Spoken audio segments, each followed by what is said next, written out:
तो फाइनली आप सभी आंगनबाड़ी वर्कर्स का, सभी कर्मचारियों का इस नए यूट्यूब चैनल पर एक नई और इन्फॉर्मेटिव जानकारी के साथ मैं फिर से स्वागत करता हूं। उम्मीद करता हूं कि आपने इस चैनल को भी सब्सक्राइब जरूर किया होगा। आज की इस वीडियो में आपको बिहार के किशनगंज जिले से एक बड़ी खबर देखने को मिलेगी, जहां पर बार बार अनियमितता करने वाली और शिकायतों के बावजूद जो है यहाँ पर आंगनबाड़ी सेविका के ऊपर कार्रवाई की गई है और उनको चयन मुक्त कर दिया गया है। चयन मुक्त क्यों किया गया है, इसके पहले भी 2 बार 3 बार उनको निरीक्षण के समय ये चीजें प्राप्त हुई थी कि आंगनबाड़ी केंद्र पर बच्चों की संख्या काफी कम रहती है और इसके एवज में उनसे पूछताछ की राशि की भी वसूली की जो है वो निर्देश दिया गया था। हालांकि स्पष्टीकरण देने के बावजूद सुधार नहीं होने के चलते वहां के डीपीओ ने उस सेविका को चयन मुक्त कर दिया है। तो कहने का मतलब यह है कि अगर आप किसी सरकारी कार्य से जुड़े हैं या जुड़ी हैं तो आपको जिम्मेवारी पूर्वक वो कार्य नियम से करना है, अन्यथा कार्रवाई निश्चित तौर पर होगी। चलिए चलते हैं खबर की ओर। तो ध्यान दीजिएगा, बिहार के किशनगंज जिले से हमें एक बड़ी खबर प्राप्त हुई है।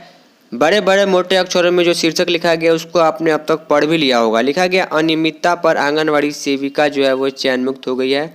नौकरी उनकी खतरे में पड़ चुकी है, लगभग नौकरी जो है अब समाप्त हो चुकी है।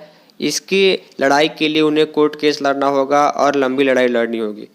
आखिर अनियमितता किस प्रकार की थी, किसके द्वारा चयन मुक्त किया गया है?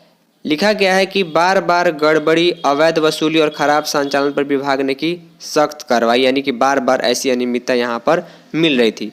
किशनगंज जिले की खबर है, यहाँ पर देखिए लिखा गया है। लिखा गया कि सरकारी योजनाओं के पात्र लाभुकों के हक में गड़बड़ी, आंगनबाड़ी केंद्र संचालन में अनियमितता और कार्य के प्रति लापरवाही को गंभीरता से लेते हुए कार्रवाई की गई है। एसडीपीजीआरओ सह आईसीडीएस डीपीओ अंकिता सिंह ने दिगलबंग प्रखंड के तुलसिया पंचायत स्थित आंगनबाड़ी केंद्र कुम्हार टोली केंद्र संख्या 110 की सेविका प्रेमलता देवी को चयन मुक्त कर दिया है। डीपीओ ने बताया कि यह कार्रवाई दिगलबंग सीडीपीओ की अनुशंसा तथा समाज कल्याण विभाग बिहार के निर्देश के आधार पर की गई है। उन्होंने कहा कि योजनाओं के क्रियान्वयन में लापरवाही किसी भी स्थिति में बर्दाश्त नहीं की जाएगी। कई बार सेविका ने की अवैध वसूली। यहाँ पर लिखा गया है कि डीपीओ ने बताया कि उक्त सेविका द्वारा आंगनबाड़ी केंद्र संचालन में लंबे समय से गड़बड़ियां सामने आ रही थी। जनवरी 2026 में निरीक्षण में 40 में से मात्र 8 बच्चे उपस्थित पाए गए। इसके कारण जो है उनसे 1256 रुपये की वसूली की गई। इसके पहले नवंबर 2025 में और अगस्त 2025 में निरीक्षण में भी एक भी बच्चा उपस्थित नहीं पाया गया।